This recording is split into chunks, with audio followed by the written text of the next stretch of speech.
നിശബ്ദമായ നിലവിളി. Kochi city police കമ്മീഷണറുടെ ഓഫീസിലെ ജനൽ ചില്ലുകളിൽ മഴ ആഞ്ഞടിക്കുന്നുണ്ടായിരുന്നു. ഇൻസ്പെക്ടർ സാജൻ്റെ മനസ്സിൽ രൂപപ്പെട്ടുകൊണ്ടിരുന്ന ആശയക്കുഴപ്പങ്ങളുടെ ഒരു പ്രതിഫലനമെന്നോണം പുറത്ത് പ്രകൃതി പ്രക്ഷുബ്ധമായിരുന്നു. സാധാരണയായി ഉന്മേഷം തുടിക്കുന്ന കൊച്ചി നഗരം സാജൻ്റെ മേശപ്പുറത്തെത്തിയ ആ വാർത്തയുടെ ആഘാതത്തിലെന്ന പോലെ നിശബ്ദമായി തോന്നി. പ്രശസ്ത വ്യവസായി വർഗീസ് മാത്യുവിനെ കടവന്ത്രയിലുള്ള അദ്ദേഹത്തിൻ്റെ ആഡംബര ബംഗ്ലാവിൽ മരിച്ച നിലയിൽ കണ്ടെത്തിയിരിക്കുന്നു. വെറുമൊരു മരണമല്ല, ക്രൂരമായ കൊലപാതകം. ബുദ്ധിശക്തി കൊണ്ടും വ്യത്യസ്തമായ അന്വേഷണ രീതികൾ കൊണ്ടും പേരെടുത്ത സാജൻ തൻ്റെ നെറ്റിയിൽ വിരലുകൾ അമർത്തി തടവി. വർഗീസ് മാത്യു ഒരു സാധാരണക്കാരനായിരുന്നില്ല. രാഷ്ട്രീയ സ്വാധീനമുള്ള ഒരു റിയൽ എസ്റ്റേറ്റ് ഭീമനായിരുന്നു അദ്ദേഹം.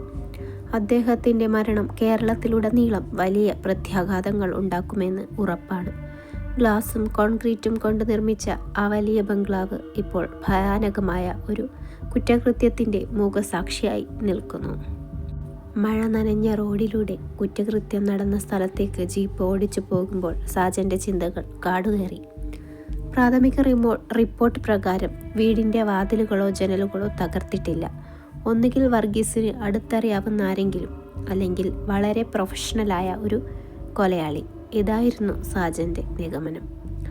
പണവും അധികാരവും ബന്ധപ്പെട്ട കേസുകൾ അത്ര എളുപ്പമാകില്ലെന്ന് അയാൾക്കറിയാമായിരുന്നു. മഴ ശക്തമായതോടെ നഗരത്തിലെ വെളിച്ചങ്ങൾ മങ്ങിത്തുടങ്ങി. വരാനിരിക്കുന്ന നിഗൂഢതകൾ പോലെ എല്ലാം അവ്യക്തമായി തോന്നി. കടവന്ത്രയിലെ ആഡംബര ബംഗ്ലാവിന് മുന്നിൽ പോലീസ് ജീപ്പ് വന്നു നിന്നു. മഴയ്ക്ക് അല്പം ശമനമുണ്ടെങ്കിലും അന്തരീക്ഷത്തിൽ ഒരുതരം ഭാരമുണ്ടായിരുന്നു. വീടിനു ചുറ്റും പോലീസ് കാവലുണ്ട്. ഫോറൻസിക് ഉദ്യോഗസ്ഥർ അവരുടെ ജോലി തുടങ്ങിക്കഴിഞ്ഞു. ഇൻസ്പെക്ടർ സാജൻ അകത്തേക്ക് നടന്നു. ലിവിംഗ് റൂമിലെ വിലപിടിപ്പുള്ള സോഫയിൽ കഴുത്തറുക്കപ്പെട്ട നിലയിലായിരുന്നു വർഗീസ് മാത്യുവിൻ്റെ ശരീരം. സർ, വീടിൻ്റെ സെക്യൂരിറ്റി സിസ്റ്റം കൃത്യമായിരുന്നു. CCTV ദൃശ്യങ്ങൾ പരിശോധിച്ചപ്പോൾ രാത്രി 10 മണിക്ക് ശേഷം ആരും അകത്തേക്ക് വന്നതായി കാണുന്നില്ല. സബ് ഇൻസ്പെക്ടർ വിനയ് റിപ്പോർട്ട് നൽകി. സാജൻ പരിസരം സൂക്ഷ്മമായി നിരീക്ഷിച്ചു. മുറിയിലുണ്ടായിരുന്ന വിലപിടിപ്പുള്ള സാധനങ്ങളൊന്നും നഷ്ടപ്പെട്ടിട്ടില്ല. അതുകൊണ്ട് തന്നെ ഇതൊരു കവർച്ചാ ശ്രമമല്ലെന്ന് വ്യക്തം. പെട്ടെന്നാണ് സാജൻ്റെ കണ്ണുകൾ വർഗീസിൻ്റെ കയ്യിലുണ്ടായിരുന്ന ഒരു ഡയറിയിൽ പതിഞ്ഞത്. അത് പകുതി തുറന്ന നിലയിലായിരുന്നു. അവസാനമായി എഴുതിയ പേജിൽ ഒരൊറ്റ വാക്ക് മാത്രം: അതിഥി. അതിഥി ആരെയാണ് അദ്ദേഹം ഉദ്ദേശിച്ചത്? സാജൻ സ്വയം ചോദിച്ചു. ആ സമയത്താണ് വർഗീസിൻ്റെ ഭാര്യ മറിയാമ്മയും മകൻ അലനും അവിടെ എത്തിയത്. അവരുടെ മുഖത്ത് ദുഃഖത്തേക്കാൾ ഉപരി ഭയമായിരുന്നു നിഴലിച്ചിരുന്നത്. മറിയാമ്മയെ ചോദ്യം ചെയ്തപ്പോൾ ഞെട്ടിക്കുന്ന ഒരു വിവരം സാജന് ലഭിച്ചു. കഴിഞ്ഞ കുറച്ചു ദിവസങ്ങളായി വർഗീസ് ആരോടോ ഫോണിൽ തർക്കിക്കാറുണ്ടായിരുന്നുവെന്നും ആരോ തന്നെ പിന്തുടരുന്നുണ്ടെന്ന് അദ്ദേഹം ഭയപ്പെട്ടിരുന്നെന്നും അവർ പറഞ്ഞു. പുറത്ത് മഴ വീണ്ടും ശക്തി പ്രാപിച്ചു. സാജൻ തൻ്റെ ഫോണിലെ പഴയൊരു ഫയൽ തുറന്നു. 5 വർഷം മുമ്പ് നടന്ന സമാനമായ ഒരു കൊലപാതകത്തിൻ്റെ വിവരങ്ങളായിരുന്നു അതിൽ. ആ കേസിലെ പ്രതിയെ ഇതുവരെ പിടികൂടാൻ കഴിഞ്ഞിട്ടില്ല. വർഗീസ് മാത്യുവിൻ്റെ മരണത്തിന് ആ പഴയ കേസുമായി എന്തെങ്കിലും ബന്ധമുണ്ടോ? അന്വേഷണം പുതിയൊരു വഴിത്തിരിവിലേക്ക് നീങ്ങുകയാണ്. 5 വർഷം മുമ്പ് നടന്ന സെബാസ്റ്റ്യൻ വധക്കേസ്. ആ ഫയലിലെ ചിത്രങ്ങളും വർഗീസ് മാത്യുവിൻ്റെ കൊലപാതക രീതിയും തമ്മിലുള്ള സാമ്യം സാജനെ അസ്വസ്ഥനാക്കി. രണ്ടിടത്തും കഴുത്തിലെ മുറിവ് കൃത്യമായിരുന്നു.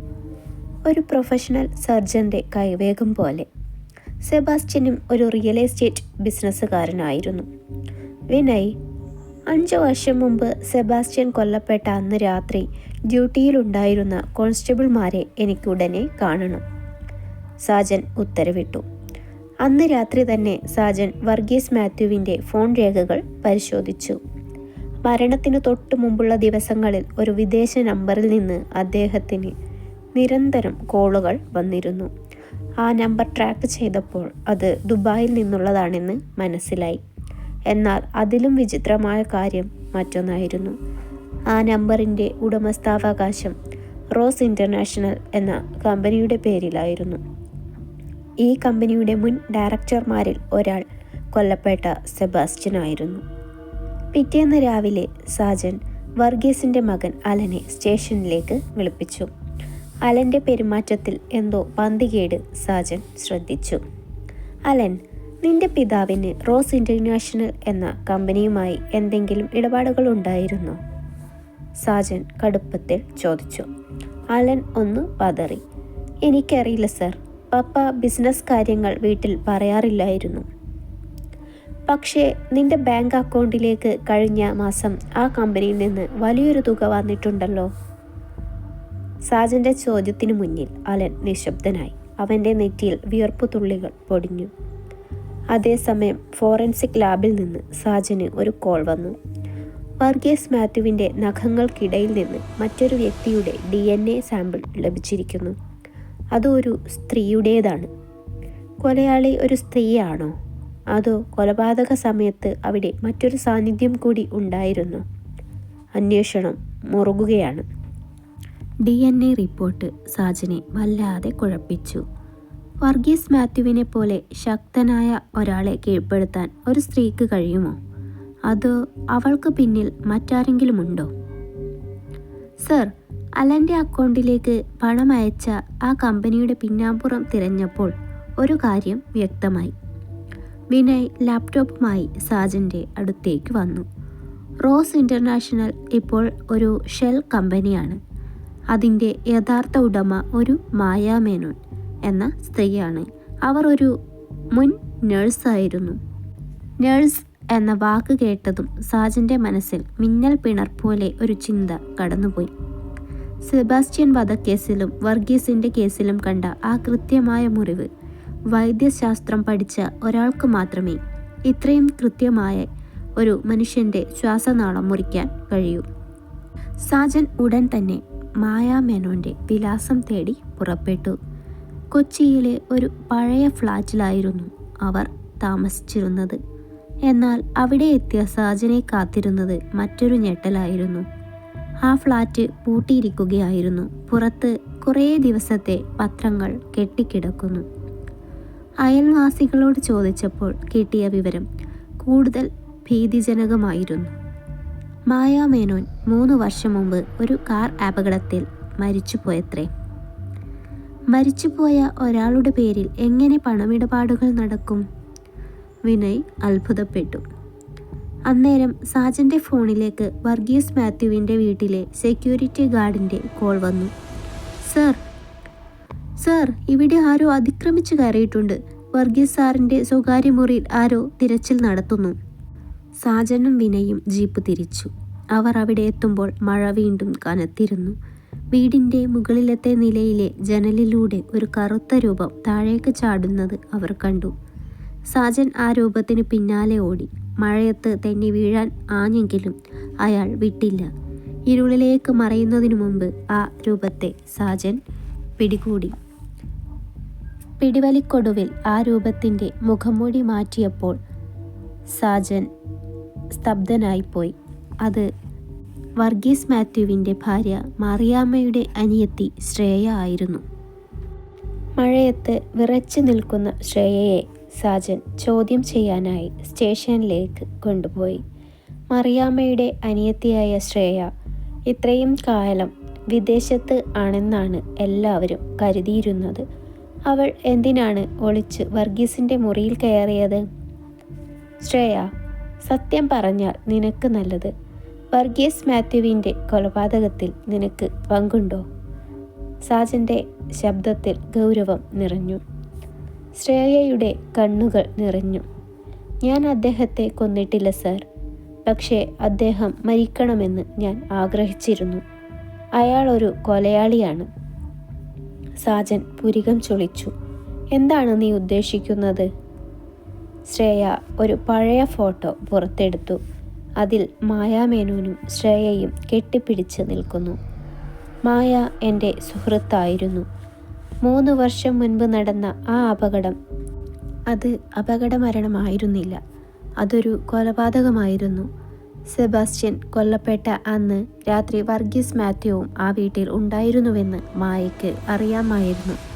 അവൾ അത് പോലീസിനോട് പറയുമെന്ന് പേടിച്ച് വർഗീസ് അവളെ ഇല്ലാതാക്കി. സാജൻ അമ്പരന്നു. അപ്പോൾ 5 വർഷം മുൻപത്തെ കേസും ഇപ്പോഴത്തെ കേസും തമ്മിൽ ശക്തമായ ബന്ധമുണ്ട്. ഞാൻ വർഗീസിൻ്റെ മുറിയിൽ തിരഞ്ഞത് ആ കൊലപാതകങ്ങൾ തെളിയിക്കാനുള്ള ഒരു പെൻഡ്രൈവിന് വേണ്ടിയാണ്. അത് കിട്ടിയാൽ അയാൾ എത്ര വലിയ പുള്ളിയാണെങ്കിലും കുടുങ്ങുമായിരുന്നു, ശ്രേയ തുടർന്നു. പക്ഷേ ഞാൻ എത്തുന്നതിനു മുൻപേ ആരോ അയാളെ തീർത്തു. അതേസമയം വിനയ് മറ്റൊരു നിർണായക വിവരം കണ്ടെത്തി. വർഗീസിൻ്റെ പോസ്റ്റ്മോർട്ടം റിപ്പോർട്ടിൽ അദ്ദേഹത്തിൻ്റെ ശരീരത്തിൽ ഒരു പ്രത്യേകതരം മയക്കുമരുന്നിൻ്റെ സെഡേറ്റീവ് സാന്നിധ്യം കണ്ടെത്തിയിരിക്കുന്നു. അത് ഭക്ഷണത്തിലൂടെയോ പാനീയത്തിലൂടെയോ നൽകിയതാവാം.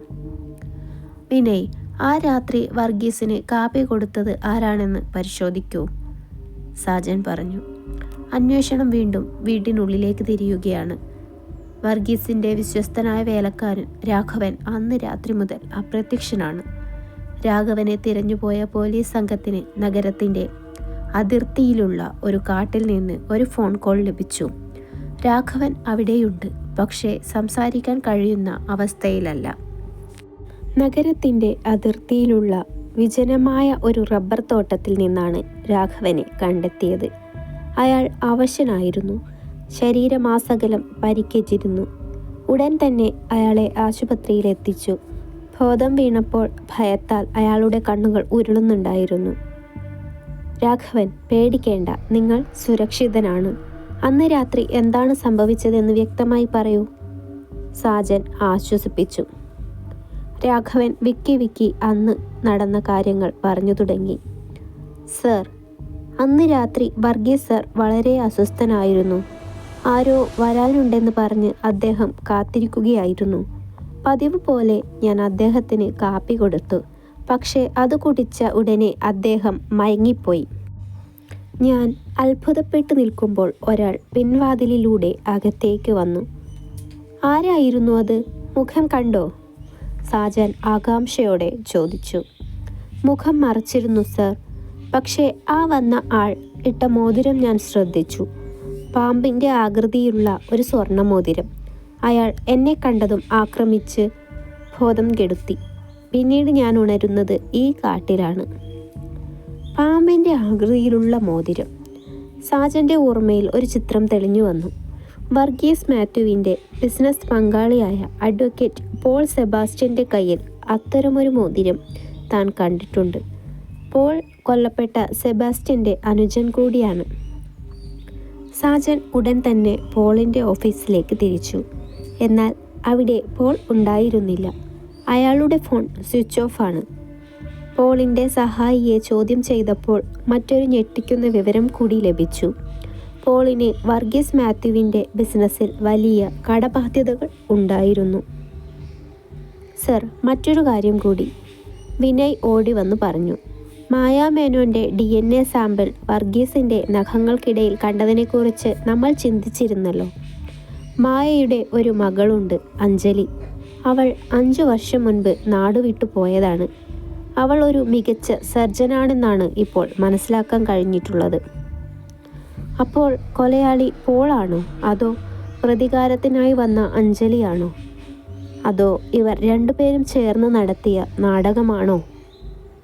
അന്വേഷണം ഒരേ സമയം അഡ്വക്കേറ്റ് പോളിലേക്കും മായാമേനോൻ്റെ മകൾ അഞ്ജലിയിലേക്കും നീളാൻ തുടങ്ങി. ഒരു വശത്ത് സാമ്പത്തിക ലാഭം ലക്ഷ്യമിടുന്ന ബിസിനസ് പങ്കാളി, മറുവശത്ത് അമ്മയുടെ മരണത്തിന് പകരം ചോദിക്കാനെത്തിയ മകൾ. സാജൻ അഞ്ജലിയുടെ വിവരങ്ങൾ ശേഖരിക്കാൻ തുടങ്ങി. അവൾ ബാംഗ്ലൂരിലെ ഒരു പ്രമുഖ ആശുപത്രിയിൽ കാർഡിയോ സർജനായിരുന്നു. എന്നാൽ കഴിഞ്ഞ 1 മാസമായി അവൾ അവധിയിലാണെന്ന് ആശുപത്രി അധികൃതർ അറിയിച്ചു. അവളുടെ ലൊക്കേഷൻ ട്രാക്ക് ചെയ്ത സാജൻ അത്ഭുതപ്പെട്ടു. അവൾ കൊച്ചിയിൽ തന്നെയുണ്ട്. വിനയ്, അഞ്ജലിയുടെ ഇപ്പോഴത്തെ ലൊക്കേഷൻ എവിടെയാണെന്ന് നോക്കൂ, സാജൻ കൽപ്പിച്ചു.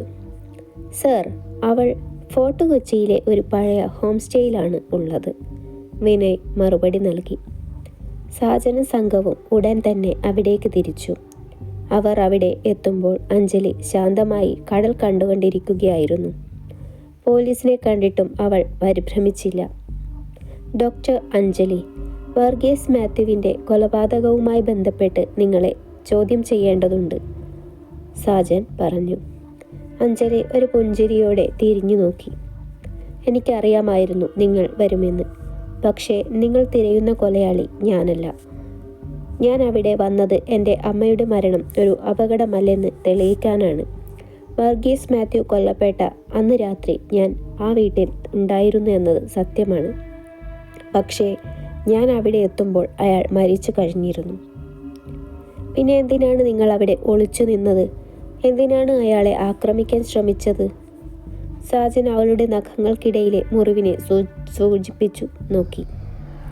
ഞാൻ ആക്രമിച്ചില്ല സർ. ഞാൻ അയാളുടെ പൾസ് പരിശോധിക്കാൻ ശ്രമിച്ചതാണ്. അപ്പോഴാണ് ഞാൻ ഒരു കാര്യം ശ്രദ്ധിച്ചത്. അയാളുടെ കഴുത്തിലെ മുറിവ് ഒരു സർജൻ്റേതല്ല, മറിച്ച് ഒരു ഇലക്ട്രീഷ്യൻ ഉപയോഗിക്കുന്ന വയർ കട്ടർ കൊണ്ട് ഉണ്ടാക്കിയതാണ്. ഒരു സർജനെ പോലെ തോന്നിപ്പിക്കാൻ ആരോ മനഃപൂർവ്വം ചെയ്തതാണത്. അഞ്ജലിയുടെ ഈ വെളിപ്പെടുത്തൽ കേസിലെ മുഴുവൻ നിഗമനങ്ങളെയും തകിടം മറിച്ചു. അപ്പോഴാണ് വിനയിൻ്റെ ഫോണിലേക്ക് ഒരു അലേർട്ട് വന്നത്. അപ്രത്യക്ഷനായ അഡ്വക്കേറ്റ് പോളിൻ്റെ കാർ ആലുവ പുഴയുടെ തീരത്ത് ഉപേക്ഷിക്കപ്പെട്ട നിലയിൽ കണ്ടെത്തിയിരിക്കുന്നു. കാറിനുള്ളിൽ രക്തക്കറയുണ്ട്.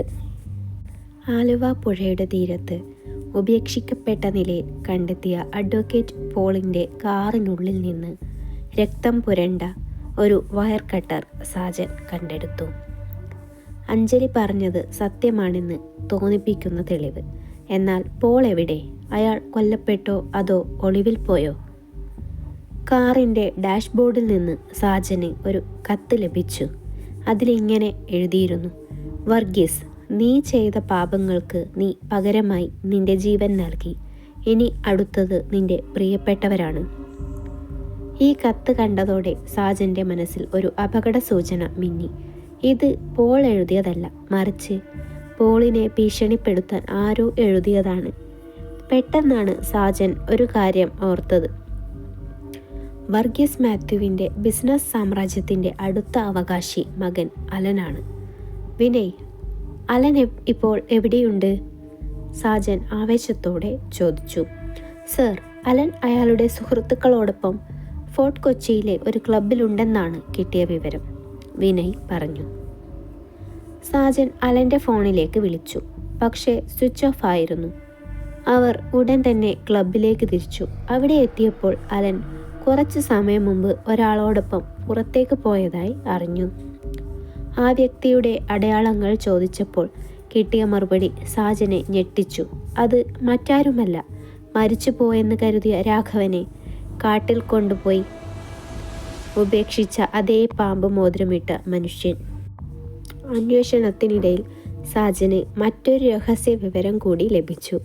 വർഗീസ് മാത്യുവിൻ്റെ ഭാര്യ മറിയാമ്മയുടെ പേരിൽ വലിയൊരു ഇൻഷുറൻസ് തുക ഉണ്ടായിരുന്നു. അതിൻ്റെ നോമിനി അലൻ ആയിരുന്നു. സാജൻ ഉടൻ തന്നെ ബംഗ്ലാവിലേക്ക് തിരിച്ചുപോയി മറിയാമ്മയെ കാണാൻ തീരുമാനിച്ചു. അവിടെ എത്തിയപ്പോൾ വീട് നിശബ്ദമായിരുന്നു. സെക്യൂരിറ്റി ഗാർഡുകൾ ആരും ഡ്യൂട്ടിയിലില്ല. മുകളിലത്തെ നിലയിൽ നിന്ന് ഒരു നിലവിളി കേട്ട് സാജൻ ഓടിച്ചെന്നു. അവിടെ കയ്യിൽ ഒരു വയർ കട്ടറുമായി ഒരാൾ മറിയാമ്മയുടെ നേരെ നിൽക്കുന്നു. അതു അഡ്വക്കേറ്റ് പോൾ ആയിരുന്നില്ല. മുഖത്തെ മൂടി മാറ്റിയപ്പോൾ സാജൻ കണ്ടത് വർഗീസ് മാത്യുവിൻ്റെ ഏറ്റവും വിശ്വസ്തനായ ബിസിനസ് മാനേജർ മാത്യു എബ്രഹാമിനെ ആയിരുന്നു. പക്ഷേ മാത്യുവിനെ തടയാൻ ശ്രമിച്ച സാജനെ പിന്നിൽ നിന്ന് ആരോ ഒരാൾ തലയ്ക്ക് അടിച്ചു വീഴ്ത്തി. ബോധം മറയുന്നതിനു മുൻപ് സാജൻ ആ മുഖം കണ്ടു. അത് അലനായിരുന്നു. തലയ്ക്ക് പിന്നിലേറ്റ ശക്തമായ അടിയേറ്റ് സാജൻ തറയിലേക്ക് വീണു. ബോധം പൂർണ്ണമായും മറയുന്നതിനു മുൻപ് അലൻ്റെയും മാത്യു അബ്രഹാമിൻ്റെയും സംഭാഷണം അയാളുടെ കാതുകളിൽ പതിഞ്ഞു. ഇവനെ എന്ത് ചെയ്യണം മാത്യു? പോലീസ് വന്നത് എല്ലാം കുളമാക്കി. അലൻ്റെ ശബ്ദത്തിൽ പരിഭ്രമമുണ്ടായിരുന്നു. പേടിക്കേണ്ട അലൻ, ഇവനെയും നിന്റെ അമ്മയെയും നമുക്ക് തീർക്കാം. പോൾ സെബാസ്റ്റ്യൻ കൊന്നിട്ട് ആത്മഹത്യ ചെയ്തു എന്ന് വരുത്തി തീർക്കാം. വയർ കട്ടർ നമ്മൾ അയാളുടെ കാറിൽ വെച്ചിട്ടുണ്ടല്ലോ. മാത്യു ക്രൂരമായി ചിരിച്ചു. മയക്കത്തിൽ നിന്ന് പതിയെ ഉണർന്ന സാജൻ തൻ്റെ പോക്കറ്റിലുണ്ടായിരുന്ന വയർലെസ് സെറ്റ് രഹസ്യമായി ഓൺ ചെയ്തു. വിനയനും സംഘവും പുറത്ത് എവിടെയോ ഉണ്ടെന്ന് അയാൾക്കറിയാമായിരുന്നു. അലൻ സത്യങ്ങൾ വിളിച്ചു പറയുകയായിരുന്നു. എൻ്റെ പപ്പയ്ക്ക് എന്നെ വിശ്വാസമില്ലായിരുന്നു. സകല സ്വത്തും അമ്മയുടെ പേരിലാക്കി വെച്ചു. പിന്നെ ആ പഴയ സെബാസ്റ്റ്യൻ കേസിൻ്റെ തെളിവുകൾ വെച്ച് മാത്യു പപ്പയെ ബ്ലാക്ക്മെയിൽ ചെയ്യാൻ തുടങ്ങിയപ്പോൾ പപ്പ ആകെ തകർന്നു. ആ പെൻഡ്രൈവ് എവിടെയാണെന്ന് പപ്പ പറയില്ലെന്ന് ഉറപ്പായപ്പോൾ എനിക്ക് വേറെ വഴിയില്ലായിരുന്നു. അതായിരുന്നു സത്യം. അലനും മാത്യുവും ചേർന്ന് നടത്തിയ ആസൂത്രിതമായ കൊലപാതകം. അഞ്ജലിയുടെ സാന്നിധ്യം അവർക്ക് കാര്യങ്ങൾ എളുപ്പമാക്കി. ആ കൃത്യമായ മുറിവ് ഒരു സർജൻ ചെയ്തതാണെന്ന് പോലീസ് വിശ്വസിക്കുമെന്ന് അവർ കരുതി. അഡ്വക്കേറ്റ് പോളിനെ അവർ തട്ടിക്കൊണ്ടുപോയി കെട്ടിയിരിക്കുകയായിരുന്നു. അപ്പോൾ ആ പാമ്പ് മോതിരം?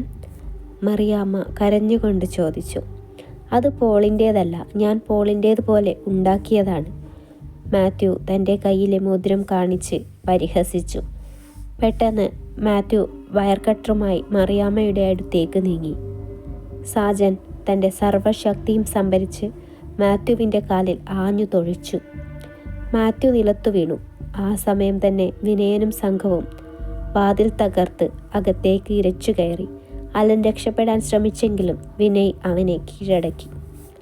മാത്യു അബ്രഹാമിനെ പോലീസ് വളഞ്ഞു.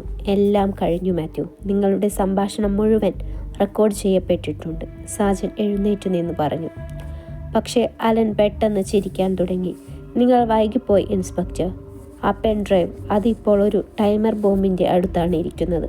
ഈ ബംഗ്ലാവ് 10 മിനിറ്റിനുള്ളിൽ ചാമ്പലാകും, എല്ലാം ചാമ്പലാകും. അലൻ്റെ ഭ്രാന്തമായ ചിരി ആ വലിയ ഹാളിൽ പ്രതിധ്വനിച്ചു. സമയമില്ലെന്ന് സാജന് മനസ്സിലായി. വിനയ്, ഇവരെ 2 പേരെയും ജീപ്പിലേക്ക് മാറ്റൂ. ബാക്കിയുള്ളവർ ഉടൻ തന്നെ വീട് ഒഴിയണം. സാജൻ അലറി. വിനയ് മറിയാമ്മയെയും കൂട്ടി പുറത്തേക്ക് ഓടി. എന്നാൽ സാജൻ അവിടെ തന്നെ നിന്നു. ആ പെൻഡ്രൈവ്, അതിൽ 5 വർഷത്തെ അനീതിയുടെയും മായയുടെ മരണത്തിൻ്റെയും തെളിവുകളുണ്ട്. അത് നശിക്കാൻ അയാൾക്ക് കഴിയില്ല. എവിടെയാടാ അത്? സാജൻ അലൻ്റെ കോളറിന് പിടിച്ച് കുലുക്കി. അലൻ മറുപടി പറയാതെ മുകളിലത്തെ നിലയിൽ വർഗീസ് മാത്യുവിൻ്റെ ലൈബ്രറിയിലേക്ക് നോക്കി. സാജൻ മുകളിലേക്ക് കുതിച്ചു. ലൈബ്രറിയിലെ വലിയ ക്ലോക്കിന് പിന്നിൽ നിന്ന് ഒരു ടിക് ടിക് ശബ്ദം കേൾക്കുന്നുണ്ടായിരുന്നു. അവിടെ ഒരു ഡിജിറ്റൽ ടൈമർ ബോംബും അതിനോട് ചേർന്ന് ആ നിർണായകമായ പെൻഡ്രൈവും വെച്ചിരിക്കുന്നു. ടൈമറിൽ ഇനി വെറും 45 സെക്കൻഡ് മാത്രം. ബോംബ് ഡിഫ്യൂസ് ചെയ്യാൻ സമയമില്ല. സാജൻ തൻ്റെ കൈത്തോക്കിൻ്റെ പിൻഭാഗം കൊണ്ട് ക്ലോക്കിൻ്റെ ഗ്ലാസ് തകർത്തു. വിറയ്ക്കുന്ന കൈകളോടെ അയാൾ ആ പെൻഡ്രൈവ് ഊരിയെടുത്തു. ടൈമറിൽ 10 സെക്കൻഡ്. സാജൻ തിരിഞ്ഞോടി. മുകളിലത്തെ നിലയിലെ ജനൽ ചില്ലുകൾ തകർത്ത് അയാൾ താഴെയുള്ള സ്വിമ്മിംഗ് പൂളിലേക്ക് എടുത്തു ചാടി. തൊട്ടടുത്ത നിമിഷം വലിയൊരു സ്ഫോടനത്തോടെ ബംഗ്ലാവിൻ്റെ മുകൾ ഭാഗം തകർന്നു വീണു. തീജ്വാലകൾ ആകാശത്തേക്ക് ഉയർന്നു. കുറച്ചു നിമിഷങ്ങൾക്ക് ശേഷം പൂളിലെ വെള്ളത്തിൽ നിന്ന് സാജൻ പതുക്കെ പൊങ്ങി വന്നു. അയാളുടെ കയ്യിൽ ആ പെൻഡ്രൈവ് സുരക്ഷിതമായിരുന്നു. 2 ആഴ്ചയ്ക്ക് ശേഷം കൊച്ചി നഗരം ശാന്തമായിരുന്നു. മാധ്യമങ്ങൾ ഈ കേസിനെ ബ്ലഡി ബിസിനസ് മർഡർ എന്ന് വിശേഷിപ്പിച്ചു. പെൻഡ്രൈവിലെ തെളിവുകൾ പ്രകാരം അലനും മാത്യു അബ്രഹാമും അഴിക്കുള്ളിലായി. പോൾ സെബാസ്റ്റ്യനെ പോലീസ് സുരക്ഷിതമായി കണ്ടെത്തി. സാജൻ ഫോർട്ട് കൊച്ചിയിലെ കടൽ തീരത്ത് നിൽക്കുകയായിരുന്നു. അഞ്ജലി അയാളെ കാണാൻ അവിടെ എത്തിയിരുന്നു. ഇത് നിങ്ങളുടെ അമ്മയ്ക്കുള്ള നീതിയാണ്. സാജൻ അവൾക്ക് നേരെ ഒരു ഫയൽ നീട്ടി. അത് മായ മേനോൻ്റെ മരണം പുനരന്വേഷിച്ച് തയ്യാറാക്കിയ റിപ്പോർട്ടായിരുന്നു. നന്ദി സർ. അഞ്ജലിയുടെ കണ്ണുകൾ നിറഞ്ഞു. സത്യം എപ്പോഴും പുറത്തു വരുമെന്ന് അമ്മ പറയാറുണ്ടായിരുന്നു. സാജൻ പുഞ്ചിരിച്ചു. കടലിലെ തിരമാലകൾ ശാന്തമായിക്കൊണ്ടിരുന്നു. പക്ഷേ ഒരു ഇൻവെസ്റ്റിഗേഷൻ ഓഫീസറുടെ ജീവിതത്തിൽ സമാധാനം എന്നത് അടുത്ത കേസ് വരുന്നതുവരെയുള്ള ഒരു ചെറിയ ഇടവേള മാത്രമാണെന്ന് അയാൾക്കറിയാമായിരുന്നു. ദൂരെ പോലീസ് ജീപ്പിൻ്റെ സൈറൻ മുഴങ്ങുന്നുണ്ടായിരുന്നു. പുതിയൊരു കേസ് അയാളെ കാത്തിരിക്കുന്നു.